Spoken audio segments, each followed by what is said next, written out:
Al Hernandez here with one of the big-time hitters in the Rascals lineup, Saxon Butler. Thanks for taking the time to sit down and chat with us today. No problem, man. Happy to be here.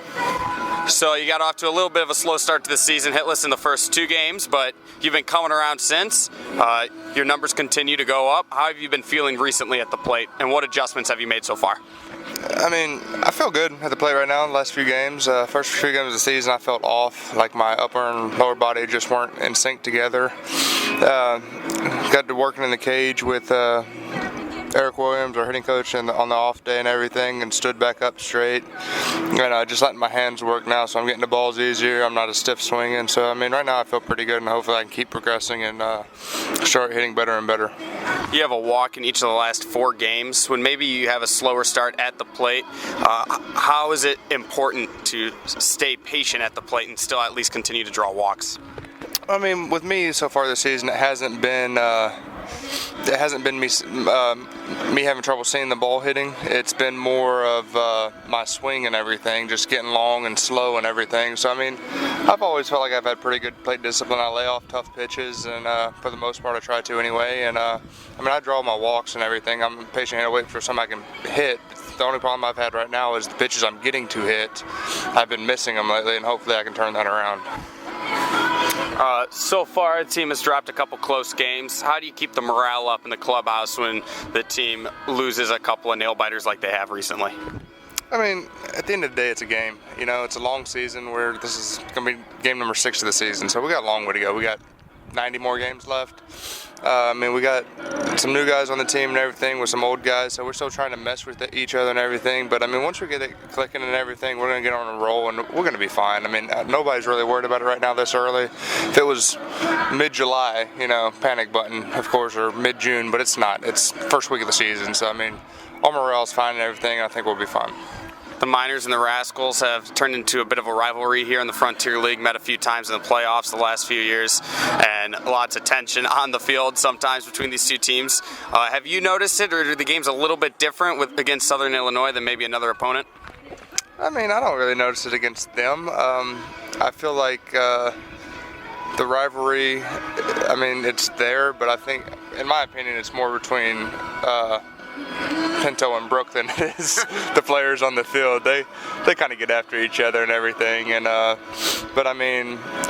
we treat them like any other team. We just come out here, try to play our game, and try to win. And the last couple of days, they've come back and got us, and try to turn that around today. I've gotten some mixed reviews on the turf here, the artificial turf. I've heard some players say they like it, some players say they hate it. What's your take on it being an outfielder? I don't like it. I do not like turf in baseball. It's not baseball, especially turf mound and turf batter's boxes in the plate. That's not baseball at all. I can understand why they do it. It's easier to keep up with, but it's not baseball. And with the way baseball's going, all these rule changes in turf and all this stuff, it's getting a little out of hand. Go back to grass. It's easier on the legs and knees. Turf hurts. We have 3 guys with shin splints from the last 2 days just playing on this turf, and it's because of the turf. And if somebody says it's not, they're lying. So I'm a big guy. I hate the turf. I hate it. I could go on all day about that. I can't stand it.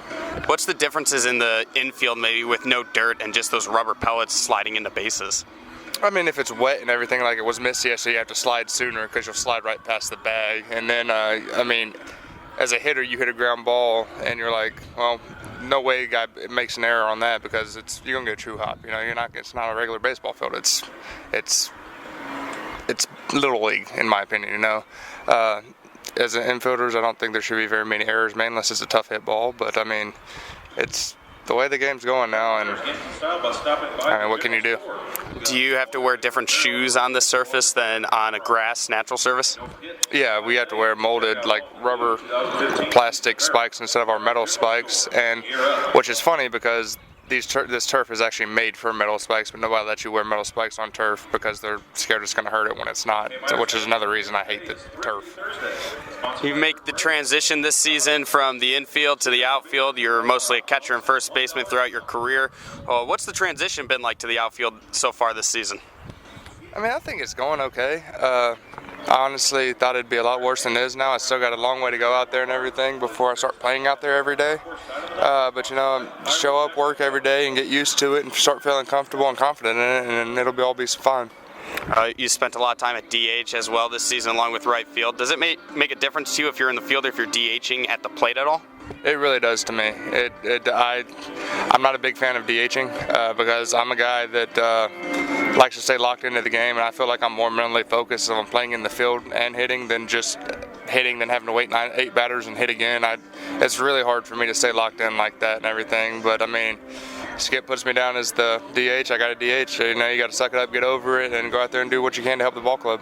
We've noticed sometimes you wear gloves, sometimes you don't. How does that decision get made before the game? I just did that a couple games. The first couple games of the year when I started struggling and everything, I just took the gloves off so I could feel my hands more on the bat and everything, try to get them to work. And now that I'm feeling them back on the back, I have my batting gloves back on. I know that whenever I didn't use batting gloves on wood bats, that pine tar would tear my hands up. How are your hands? I got about 3 new blisters that came in, and my calluses are looking very strong. Big, tough Saxon Butler doesn't always need gloves. On a road trip like this, first road trip of the season, how do you like to kill time, either on the bus or in the hotel? Big card playing guy. I mean, I play cards with anybody, any game. Just to waste time and everything, and just hang out in the hotel room, relax, lay in bed, and just rest and everything, and go get lunch at about the same time every day and come back and just really relaxing before the game and everything. Anything fun, maybe a fun fact about yourself that the fans don't know that you'd like them to know?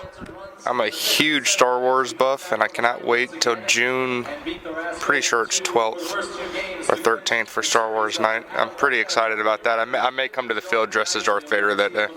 Will you get in line when the new movie comes out dressed up? I will. I will be there, and I will hopefully get my tickets in advance and get to pick my seats at the movie theater I go to. Giant Star Wars fan Saxon Butler. Ladies and gentlemen, thanks so much for your time. I appreciate you, man.